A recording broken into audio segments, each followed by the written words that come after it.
Super status को challenge कर रहा है अमेरिका के सुपर स्टेटस को, और वो सिर्फ एक बंदा कर रहा है पूरे एशिया में, बल्कि पूरे विश्व में कर रहा है, वो है नरेंद्र मोदी। चाचा ट्रंप ने जब से भारत को निशाना बनाया है, भारत के ऊपर कृपा ही कृपा बरस रही है। इंडिया के अंदर बड़ी बैठक हुई है, वांग जी आए हुए थे और वांग जी अभी निकले ही हैं इंडिया से, तो जयशंकर रशिया पहुंच गए हैं। अमेरिका का टैरिफ हमला झेल रहे भारत के लिए एक बहुत ही अच्छी खबर सामने आई है। 8 अगस्त को खत्म हुए सप्ताह में देश का विदेशी मुद्रा भंडार अब 693.618 अरब डॉलर हो गया है। अब देखें वो कहां पर पहुंच चुका है। ये माइलस्टोन भारत ने पहली बार हासिल किया है। $700 बिलियन कोई कम बात नहीं होती है भाई। इसकी क्या वजह हो सकती है? क्यों इतने वीक साबित हुए ट्रंप, और क्या ये ब्लो है उनके स्टेचर को? Most powerful president of the world भाग गया। उसका रीजन एक ही है कि मोदी जी कहते हैं कर ले जो करना है, भाड़ में जा, टैक्स लगाना है लगा दे। और ये जो तनखी आप दिखा रहे हैं, जो स्ट्रेंथ है, आज इंडिया और आज नरेंद्र मोदी जिस पैमाने पे खेल रहे हैं, जिस लेवल पे खेल रहे हैं, Pakistan need a lot of time to get into this. बहुत टाइम चाहिए, बहुत ही ज्यादा वक्त चाहिए। दूसरी तरफ इंडिया का डॉलर के ऊपर बरसते हथौड़े जियोपॉलिटिक्स में बहुत ज्यादा इंटरेस्टिंग फैक्ट्स लेके आ रहे हैं। नरेंद्र मोदी नैरेटिव कि देखो मैं इंडिया को यहाँ पे लेके आया, पाकिस्तान कहाँ पे है। मैंने देखिए एक दो चीजें समझे, इंडिया ये समझता है। थोड़ा सा वीडियो स्किप करके आप सीधे वीडियो के मेन भाग पर पहुंच सकते हैं। इस वीडियो में देख सकते हैं आप किस तरीके से पाकिस्तानी मीडिया रिएक्शन दे रही है भारत की इस खबर पर। पहले पूरा वीडियो देखते हैं, वीडियो के बाद करते हैं इस टॉपिक पर बात। प्लीज चैनल को सब्सक्राइब करिएगा। मैं मिलता हूँ वीडियो के लास्ट में।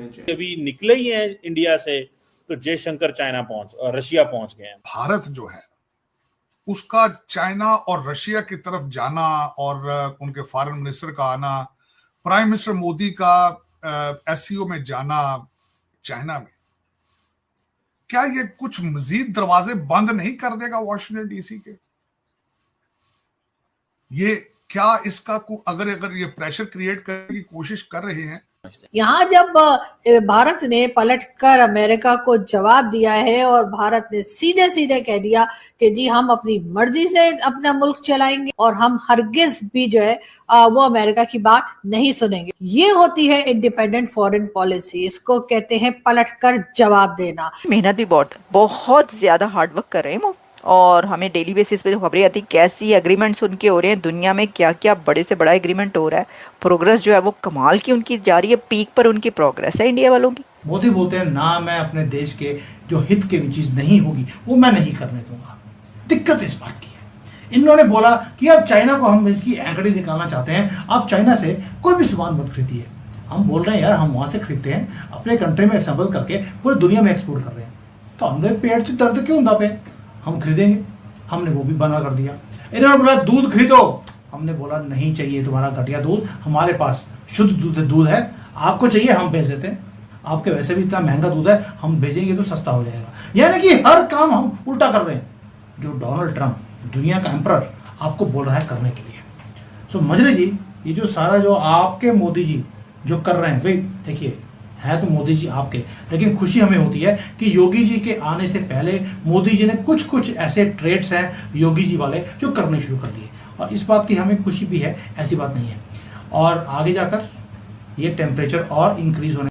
चाचा ट्रंप ने जब से भारत को निशाना बनाया है, भारत के ऊपर कृपा ही कृपा बरस रही है। अब आपको पता है कि चाचा ट्रंप ने भारत के ऊपर डबल टैरिफ लगा दिया है, 25% टैरिफ जिसको रेसिप्रोकल टैरिफ बोलते हैं, और 25% पेनल्टी। हाँ, और उसको आप पेनल्टी भी नहीं करें, बिल्कुल बेशर्मी से कह रहे हैं कि ये सैंक्शंस हैं। कल वाइट हाउस के स्पोक्स वुमन जो है वो कह रही थी कि ये तो सैंक्शंस हैं, वी हैव इम्पोज्ड सैंक्शंस, क्योंकि भारत जो है वो रशिया से बहुत ज़्यादा क्रूड ऑयल ख़रीद रहा है। फिर रशिया की तरफ से ये स्टेटमेंट आ गया कि भाई ऐसा है कि ये जो कुछ भी ये कर रहे हैं टैरिफ के रूप में जो भारत के ऊपर ये लगा रहे हैं एक्स्ट्रा टैरिफ, पीनल टैरिफ, ये बिल्कुल गलत है और अनरीजनेबल है। डिप्लोमेटिक शब्दावली में कहें तो उन्होंने इसकी पूरी तरह से भर्त्सना कर दी। डिप्लोमेसी में तो ये कहते हैं अनरीजनेबल, इर्रेशनल। ये इसका मतलब होता है कि we condemn what you are doing. और बात यहीं तक नहीं रही, बात यहीं तक नहीं रही। उन्होंने ये भी कह दिया कि भाई हम अब 5% डिस्काउंट देंगे, हमारा जो क्रूड है उसके ऊपर 5% डिस्काउंट देंगे। भारत हमारा क्रूड खरीदना बंद नहीं कर रहा है। भारत ने के यहाँ से रिफाइनरीज का समाचार ये है कि उन्होंने सितंबर और अक्टूबर में जो यूराल्स क्रूड है जिसको भारत लेता है उसके एक्स्ट्रा बुकिंग कर लिए, क्योंकि अगस्त के महीने में चाइना बाजी मार ले गया और चाइना ने अगस्त के महीने में यूराल्स क्रूड जो है वो खूब जम के उठाया। तो यूराल्स क्रूड बड़ी डिमांड में, और 5% का कंसेशन का मतलब होता है कि लगभग $60 का यदि प्राइस है इस समय, जो यूराल्स क्रूड है वो $60 के आसपास चल रहा है, तो $100 उनका पूरा का पूरा $3 का कंसेशन मिल गया भारत को। ये सरकारी अनाउंसमेंट हो गया, ये सरकारी अनाउंसमेंट हो गया। अभी तक इनफॉर्मल होता था, रिफाइनरी टू रिफाइनरी बात चलती थी, अब ये कमिटमेंट हो गया रशिया का। और रशिया ये भी कह रहा है कि 90% सेटलमेंट नेशनल करेंसीज में हो रहा है। और रशिया ये भी कह रहा है कि जो सामान आपका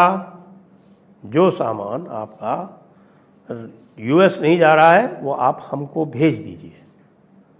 और जानते हैं क्यों कह रहा है? वो भी बड़ी इंटरेस्टिंग बात है, क्योंकि रुपी रूबल ट्रेड, आपको पता है रुपी रूबल ट्रेड हो रही है इस समय। तो रुपी रूबल ट्रेड में क्या है कि भारत इतना सारा क्रूड खरीद रहा है, इस समय $70 बिलियन का ट्रेड है भारत और रूस का, और ये नंबर 3 पे है।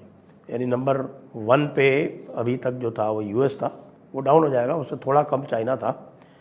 यूएस का लगभग $130 बिलियन था और $115 बिलियन लगभग चाइना का था, और $70 बिलियन रशिया का था। लेकिन इस $70 बिलियन में एक तरफा था मामला, यानी $65 बिलियन भारत खरीद रहा था रूस से और $5 बिलियन भारत एक्सपोर्ट कर रहा था। अब ये $65 बिलियन चूँकि नेशनल करेंसीज में भारत ने जो उनको रुपी दे रहे हैं उसका उनको उपयोग करना है। तो उपयोग कैसे करेंगे?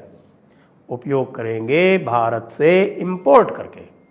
भारत से इंपोर्ट क्या करेंगे? वो सामान जो जा रहा था यूएस, खासतौर से टेक्सटाइल इत्यादि, जिन पे फ़र्क पड़ा है वो ये है, टेक्सटाइल्स है, जेम्स एंड ज्वेलरीज है, क्योंकि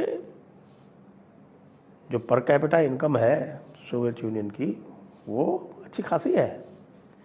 ठीक है, यूएस जितनी नहीं है, लेकिन $30,000 पर कैपिटा के ऊपर है।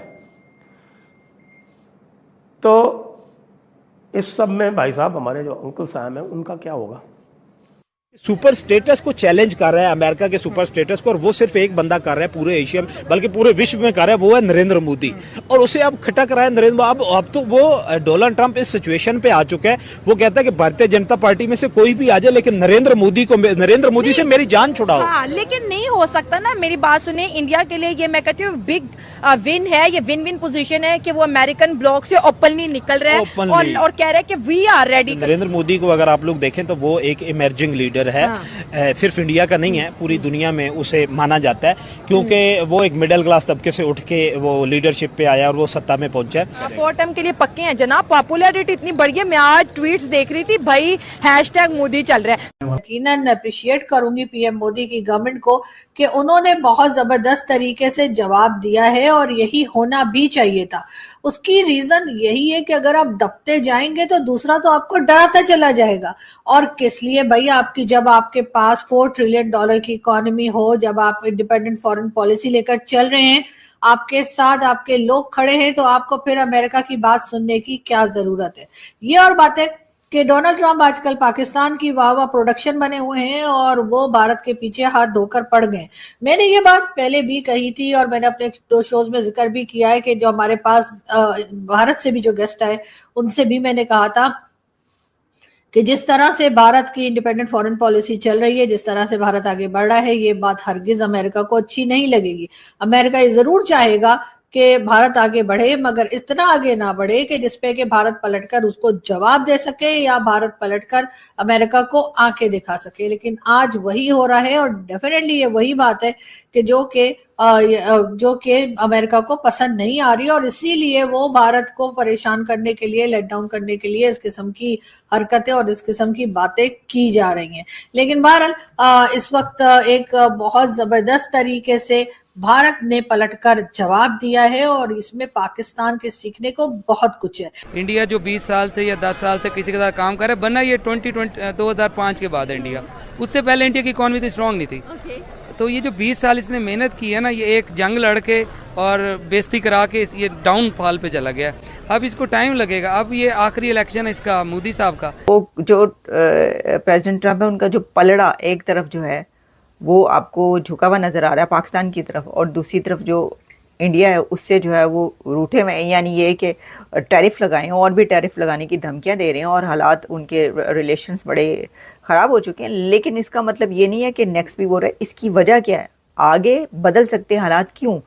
जो चाइना है वो अपने कदम जमाए, कहीं पर भी किसी भी उसमें हो, वो नहीं ऐसा समझते। दूसरा, वो समझते होंगे, अमेरिका समझता होगा कि भाई भारत की एक बड़ी मिलिट्री है, उसके साथ ताकतवर है, उसके साथ तो हम करते हैं, देखते हैं। और देखें, वैसे भी एक और बात इसके अंदर ये कि वैसे तो ये जो शेड्यूल होते हैं मिलिट्री के एक्सरसाइजेस के, पहले से तय होते हैं, साल पहले से होते हैं कि कब किस में होनी है।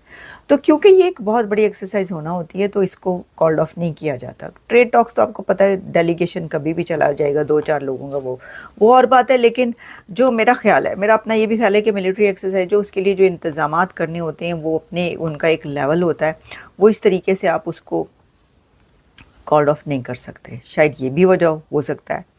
और एक और वजह हो कि देखिए, जो ट्रेड टॉक्स हैं वो मामला है गवर्नमेंट का, वो गवर्नमेंट्स के बीच होती है बातचीत। और जो ये एक्सरसाइजेज होती हैं दूसरी जिसकी कि हम बात कर रहे हैं। अब तो दोस्तों, ये वीडियो यहाँ पर होता है खत्म। आपको ये वीडियो कैसा लगा प्लीज़ कमेंट में अपनी राय दीजिएगा। इसी तरीके के वीडियो इस चैनल पर आपको लगातार मिलते रहेंगे। जय हिंद।